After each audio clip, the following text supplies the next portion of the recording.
Pemilihan gubernur dan wakil gubernur Jakarta yang telah digelar pada 27 November silam diwarnai sejumlah insiden. Setelah aksi penolakan tanda tangan hasil rekapitulasi yang dilakukan kubu pasangan 01 dan 02, kini tensi pasca Pilkada Jakarta semakin memanas dengan rencana akan dilayangkannya gugatan ke Mahkamah Konstitusi oleh pihak 01, Ridwan Kamil Suswono. Pasalnya, rekapitulasi suara Komisi Pemilihan Umum yang menetapkan pasangan nomor urut 3, Pramono Anung Rano Karno sebagai pemenang Pilkada Jakarta dan menetapkan Pilkada Jakarta berlangsung satu putaran tak diterima pihak pasangan nomor urut 1, Ridwan Kamil Suswono. Terlebih, KPU menetapkan tidak ada satupun wilayah yang akan melakukan pemungutan ulang.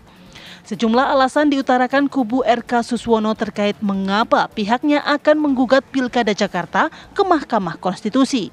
Di antara alasannya adalah Pilkada Jakarta dianggap tidak berlangsung secara fair, partisipatif yang rendah dengan ditunjukkan tingginya pemilih yang tidak memilih hingga 53% membuat pihak kubu 01 menganggap legalitas Pilkada Jakarta dipertanyakan.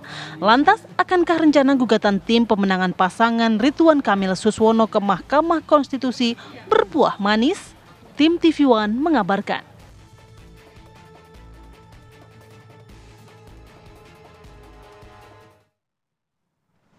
Ya pemirsa, Pilkada Jakarta ini diwarnai dengan kekecewaan dari salah satu pihak yang akankah ini akan bermuara kepada Mahkamah Konstitusi. Karena melihat dari paslon 01, Ridwan Kamil dan juga Suswono mengatakan, tim sesnya mengatakan bahwa sudah siap 97% untuk nanti mengajukan gugatan sengketa Pilkada Jakarta ke Mahkamah Konstitusi. Lantas akan seperti apa? Kita akan mendalami mengenai hal ini dengan narasumber yang sudah hadir pagi hari ini. Sudah ada Prof. Juanda, pakar hukum tata negara, dan juga Mas Muhammad Triandika selaku analis politik. Selamat pagi Bapak-Bapak, Assalamualaikum. Pagi, sehat, Assalamualaikum. Prof? Alhamdulillah. Sehat? Alhamdulillah sehat. Alhamdulillah. Saya mau ke Prof. Juanda dulu. Ini masih menarik ya, karena dari Mahkamah Konstitusi sendiri masih menunggu sampai dengan Rabu pukul 23.59 untuk gugatan masuk ke dalam MK begitu ya. Dan dari kubu 01 sudah siap 97% untuk menyiapkan bukti-bukti untuk disampaikan ke MK. Tapi dari sisi apa yang bisa memperkuat dalil-dalil pelanggaran, kecurangan yang mungkin disampaikan oleh 01 ini sebenarnya dari sisi pidananya atau tata negaranya? Ya, pertama itu kan setiap orang, pasangan calon kepala daerah itu diberi kewenangan untuk mengajukan permohonan. Ya, kalau mereka menganggap bahwa ada terjadi kecurangan, pelanggaran dan segala macam hal yang berkaitan dengan proses pemilihan kepala daerah, khususnya di DKJ ya. Nah, itu merupakan hal yang sudah diatur oleh undang-undang. Nah, kemudian kalau soal apa sebagai alat bukti atau memperkuat hal-hal yang berkaitan dengan permohonan mereka, saya kira mereka yang lebih tahu. Tetapi paling tidak secara normatif ya, itu ada alat bukti yang bisa mereka tunjukkan nanti di persidangan tentang soal kecurangan apa misalnya.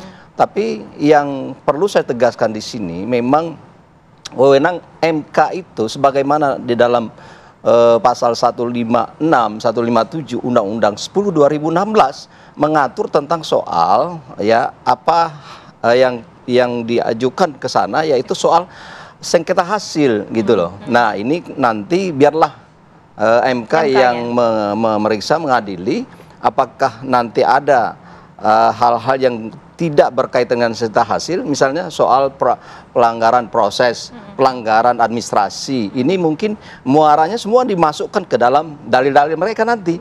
Nah, tinggal lagi tentu secara hukum memang perlu pembuktian. Pembuktiannya perlu alat bukti. Alat bukti bisa ya saksi, bisa ada surat atau apa-apa yang bisa mendukung permohonan mereka. Nah, itu saya kira kalau tidak didukung oleh alat bukti, saya kira ini ya walaupun memang adalah hak, tetapi ini sia-sia menurut saya.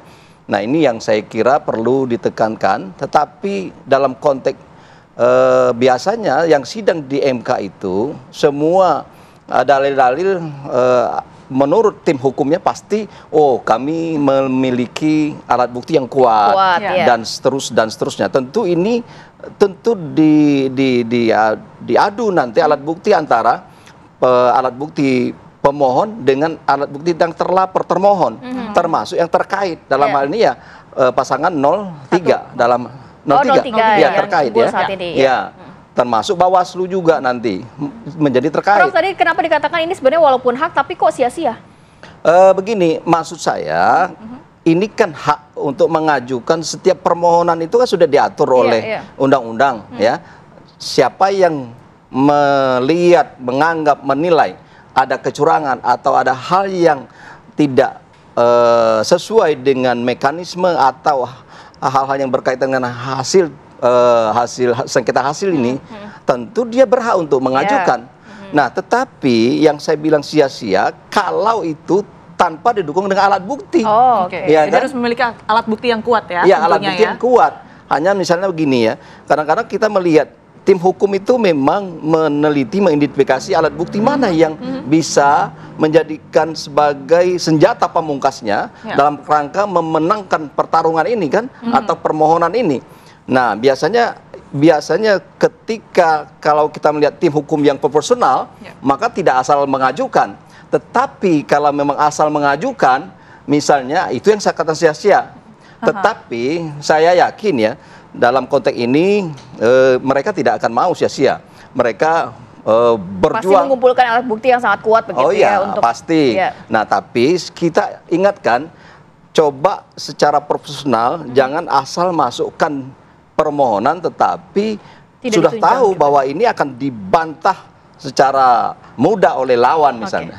Saya kira itu yang penting bagi siapa-siapa yang bertarung sebagai para pihak di dalam persidangan di Mahkamah Konstitusi. Harus ada bukti yang kuat. Kalau kita melihat materi gugatan yang mungkin sudah beredar juga, Prof. Ini kan salah satunya berkaitan dengan adanya form C6 yang kemudian tidak tersampaikan, adanya kecurangan-kecurangan, bahkan disebut ada money politik begitu.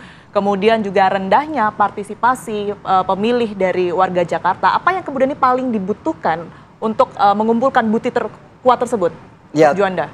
Saya kira di samping bukti-bukti, misalnya katakan barang bukti, juga adalah saksi. Nah, tapi problemnya untuk dipahami kita bersama, kalau sudah mengajukan ke Mahkamah Konstitusi, ini kan yang dalam secara formilnya ya, bahwa pertama misalnya soal sengketa hasil. Yang kedua, ambang batas. Perlu diingat, persentase antara yang 01 dengan 03 itu ya, kalau di dalam pasal 158 Undang-Undang 10 2016 itu kan ada stratifikasi, ada jenjangnya. Kalau 2% selisihnya itu untuk penduduk 2 juta ke bawah. Atau kalau untuk kabupaten itu 250.000 ke bawah, sampai ke 0,5%. Nah, ini apakah memenuhi syarat atau tidak? Itu secara formil nanti harus dilihat. Pasti hakim merujuk pada Undang-Undang pasal 158 tadi. Kemudian secara substantif tentu melihat apakah signifikan tidak misalnya soal permohonan ini untuk mempengaruhi hasil. Nah, yang ketiga baru bicara soal hal-hal yang diajukan di lapangan itu. Alat bukti apa yang kira-kira tadi ya, saksi misalnya, barang bukti apakah ada kertas ataukah petunjuk segala macam misalnya, segala macam itu mempengaruhi. Dan bisa saja itu nanti sebenarnya menurut saya hal-hal seperti ini adalah biasanya Mahkamah Konstitusi menganggap ini bukan sengketa hasil, tapi itu proses. Nah, proses itu harusnya diajukan ke Bawaslu. Dan saya lihat beberapa hari ini tim 01 menganggap keberatan dia tidak respon ya. Bawaslu, nah, ini saya kira berujung ke MK ya. Kalau itu benar adanya, ini mungkin menjadi pertimbangan bagi hakim Mahkamah Konstitusi nanti untuk mempertimbangkan, walaupun sebenarnya objek dari sengketa hasil di MK itu adalah benar, tetapi bisa saja nanti dicek, diuji, oh ternyata si 01 pemohon ini sudah mengajukan ke Bawaslu misalnya. Tetapi Bawaslu ya tidak merespon. Nah, saya kira ini ada catatan khusus dapat dipertimbangkan menurut saya kalau itu sudah diajukan tetapi tidak diproses. Saya mau ke Mas Andika. Mas Andika, kalau melihat sebenarnya Pilkada Jakarta ini diwarnai dengan ada yang juga walkout kemarin, kita melihat ada yang juga tidak mau tanda tangan, bahkan ada yang juga kabarnya akan berujung ke Mahkamah Konstitusi. Apa implikasinya kalau Anda melihatnya nanti dengan adanya dinamika ini begitu di Pilkada Jakarta? Ya, proses kemarin kan baru penetapan rekapitulasi suara ya, belum penetapan gubernur dan wakil gubernur. Sehingga langkah-langkah walkout seperti itu merupakan sebuah bentuk protes yang boleh-boleh saja dan itu tidak mengurangi legitimasi dari hasil yang ataupun proses yang dilakukan oleh KPU. Ya, dan kalau tadi berujung kepada Mahkamah Konstitusi, ya, kita lihat dari pengalaman pengujian sengketa pilkada, sengketa pilpres, Mahkamah Konstitusi itu selalu fokus pada dalil-dalil kuantitatif, ya. Dan kalau kita lihat rencana yang diajukan oleh pasangan Ridho, saya melihat dari televisi dan media itu lebih nuansa lebih kualitatif ya. Dan kalau kualitatif ini saya khawatir justru pembuktiannya malah nanti mempersulit dari pasangan tim hukum Ridho itu sendiri. Ya. Dan itu tadi mungkin Prof. Juanda juga mengatakan belum lagi nanti kalau MK men-screening ya, berkas permohonan itu berdasarkan pasal 158. DKJ Jakarta ini kan 6-12 juta pemilih, sehingga paling banyak selisihnya itu 1%. Ya, kalau tidak sampai 1% ataupun tidak memenuhi kuota itu ya MK tidak akan memproses itu, karena selisih suara tidak signifikan. Sehingga yang saya lihat ya proses di MK ini ya hak dari pasangan yang kalah, ya, yang merasa ada kecurangan, merasa ada pelanggaran, ya itu silakan dibuktikan di Mahkamah Konstitusi. Namun kalau dalilnya lebih berat ke kualitatif, ya tidak ke kuantitatif, saya khawatir ini justru malah buang-buang energi saja gitu ya. Oh, buang-buang energi. Saya kira sia-sia satu buang-buang energi gitu ya.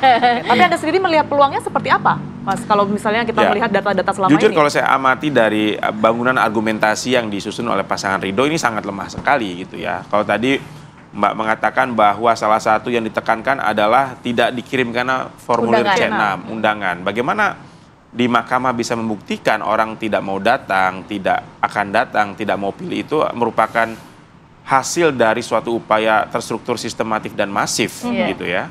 Dan proses pembuktian ini kan tidak mudah dilakukan dan tidak ada satu metodologi manapun yang saya pelajari selama ini mampu membuktikan apakah Mbak datang, pemilih datang, nggak datang dan nggak pilih itu merupakan hasil dari strategi sistematis aparat-aparat ya penegak hukum ataupun aparat penyelenggara pemerintahan untuk membuat orang tidak mau memilih. Ini satu hal yang sulit untuk dibuktikan.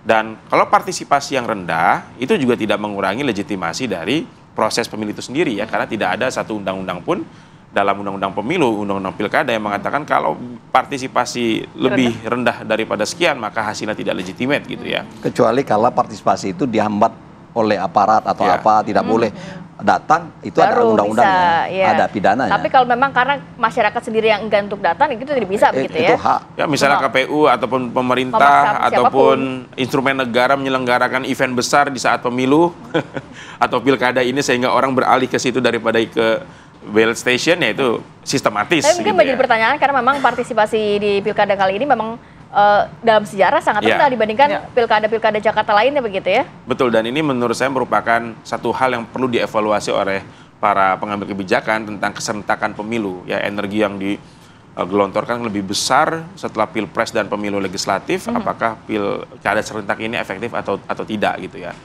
Dan menurut saya di luar faktor-faktor material hukum seperti itu, ada dimensi politik yang juga barangkali bisa kita lihat nih tanda-tandanya para elit-elit sekarang sudah tidak lagi ingin segera move on ya, tidak ingin terlalu berlarut-larut ke dalam proses pilkada ataupun pemilu ya, sudah ingin langsung bekerja ya. Kalau kita lihat dari partai-partai pendukung pasangan Ridho pun juga sekarang elit-elit partainya juga sudah fokus kepada urusan masing-masing dan ini menunjukkan bahwa proses hukum yang dilakukan di MK nanti lebih kepada aspek prosedural formil saja gitu ya.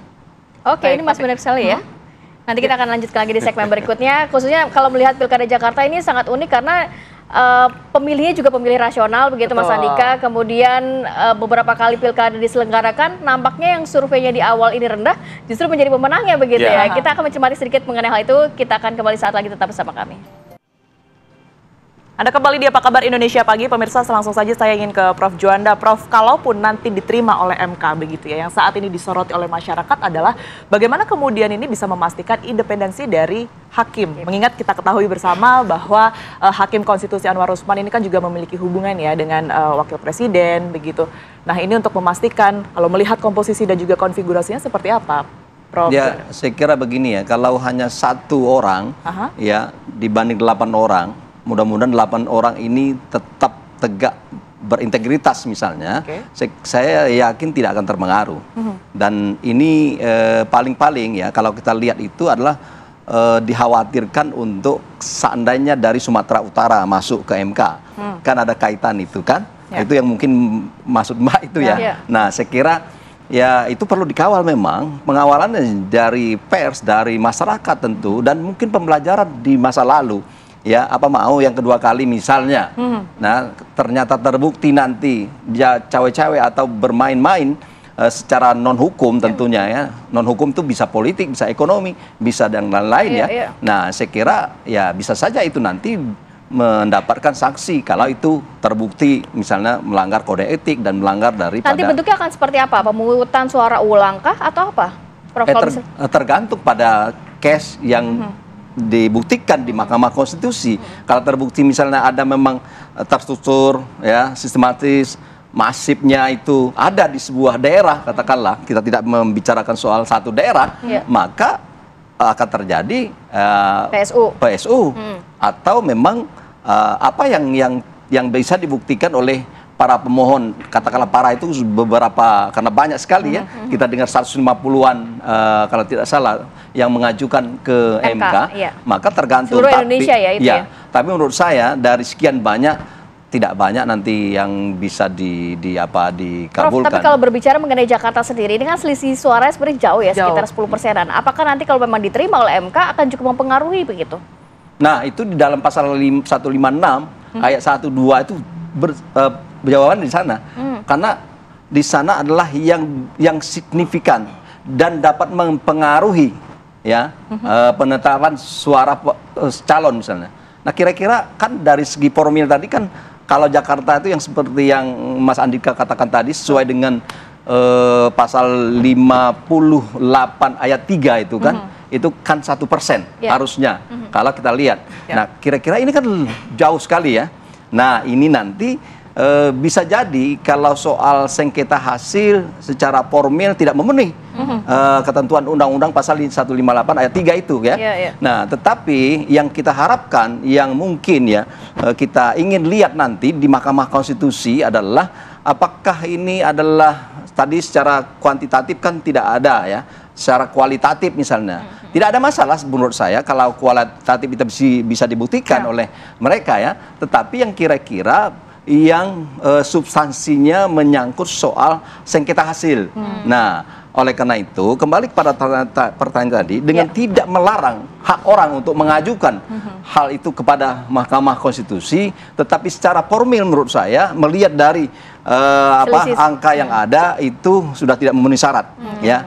Tetapi secara substantif kalau seandainya benar bisa dibuktikan misalnya, walaupun itu bukan ranahnya MK lagi, tetapi ranahnya Bawaslu, tetapi Bawaslu tidak merespon, saya kira tergantung pada pembuktian yang dilakukan di sidang Mahkamah Konstitusi. Tergantung pada Mahkamah Konstitusi, tergantung pada hakim tadi.